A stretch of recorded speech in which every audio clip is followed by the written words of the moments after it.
पहले एक बार फिर से आनंद का रुख करते हैं। आनंद, खबर है एफसीआरए संशोधन बिल जेपीसी को भेजने का लोकसभा में प्रस्ताव पास हो चुका है, लेकिन इसी बात को लेकर चर्चा कि पहले आप संशोधन के तहत जेपीसी के पास प्रस्ताव भेजने के लिए राजी थे, लेकिन अब सदन में हंगामे के बीच आप सीधा विड्रॉ की डिमांड करने लगे।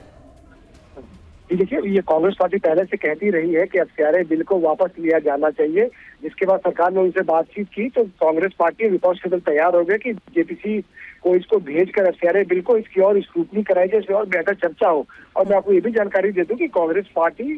जेपीसी में इस सदस्य बनने को तैयार है, यानी कि कांग्रेस पार्टी के सदस्य भी जेपीसी में रहेंगे एफसीआरए को लेकर, इसलिए कांग्रेस तैयार है। वो अलग बात है कि लोकसभा के अंदर आज केसी वेणुगोपाल ने कहा कि हम चाहते हैं कि वापस नहीं, लेकिन कांग्रेस अपनी रजामंदी दे दी है। एक जानकारी आपको और दे दूं मैं,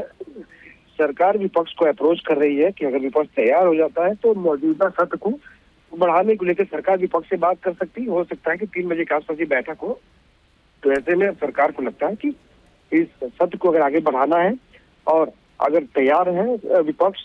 तो। आनंद, मैं एक सेकंड का पॉज देती हूँ, मुझे पता है आपके गले में इन्फेक्शन है, लेकिन आनंद ने इस वक्त एक बहुत बड़ी खबर दी है। आनंद, हमारे सहयोगी इस वक्त बता रहे हैं 3 बजे तक संसद की कार्रवाई स्थगित तो है, लेकिन अब सरकार सत्र को बढ़ाने के लिए भी तैयार है और इसी दौरान अभी भी वो विपक्ष से सत्र बढ़ाने को लेकर चर्चा करने के लिए भी तैयार है। आनंद प्रकाश पांडे हमारे सहयोगी इस वक्त बता रहे हैं, क्योंकि सत्र जिस तरीके से हंगामे की भेंट चढ़ रहे हैं, इस वक्त ये बड़ी खबर सामने आ रही है जहां सत्र को आगे बढ़ाने पर भी विचार करने के लिए सरकार तैयार है। ओवर टू यू आनंद।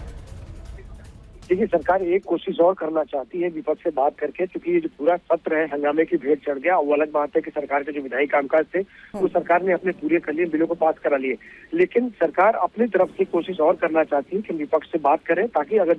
विपक्ष तैयार होता है तो इस सत्र को कुछ दिनों के लिए बढ़ाया जाए। और ऐसे में विपक्ष का सेंस लेने के लिए बताया जा रहा है कि 3 बजे के आसपास सरकार जो विपक्ष से कुछ नेताओं को अप्रोच कर सकती है। दरअसल एक मैसेज देने की भी कोशिश है सरकार की तरफ से जनता को भी, विपक्ष को भी, कि हमने तो कोशिश की थी विपक्ष को साथ लेने के लिए, अगर पूरा सेशन जो वॉश आउट हो गया तो हम तैयार थे कि 2-3 दिन और बढ़ाकर इसमें जो चर्चा की मांग जो लगातार कांग्रेस पार्टी विपक्ष करता रहा है, जंतर मंतर वाले मामले को उसको लेकर या दूसरे मामलों को लेकर, तो सरकार ये बताना चाहती है कि हम तो तैयार है। तो ऐसे में एक बार और विपक्ष का सरकार सेंस लेगी। बताया जा रहा है कि 3 बजे के आसपास सरकार की तरफ से कोशिश हो सकती है, अगर विपक्ष की तरफ से पॉजिटिव रुख अपनाया जाता है तो ऐसे में अब देखना होगा 3 बजे के लिए जो लोकसभा कार्रवाई को स्थगित किया गया, उसके पीछे भी एक मकसद ये भी था कि सरकार एक बार और सेंस लेगी विपक्ष का कि विपक्ष तैयार होता है तो इससे बात को आगे बढ़ सकती है। बिल्कुल आनंद, शुक्रिया पूरी जानकारी के लिए आपका। फिलहाल लोकसभा की कार्रवाई 3 बजे तक स्थगित है और एफसीआरए बिल को जेपीसी में भेजने का प्रस्ताव पास हो चुका है, लेकिन अभी भी इस सत्र को आगे बढ़ाने को लेकर कोशिशें जारी हैं। इसी बारे में एक-एक डिटेल के साथ टीवी 9 भारतवर्ष पर बड़ी खबर पर करते रहेंगे आपको अपडेट।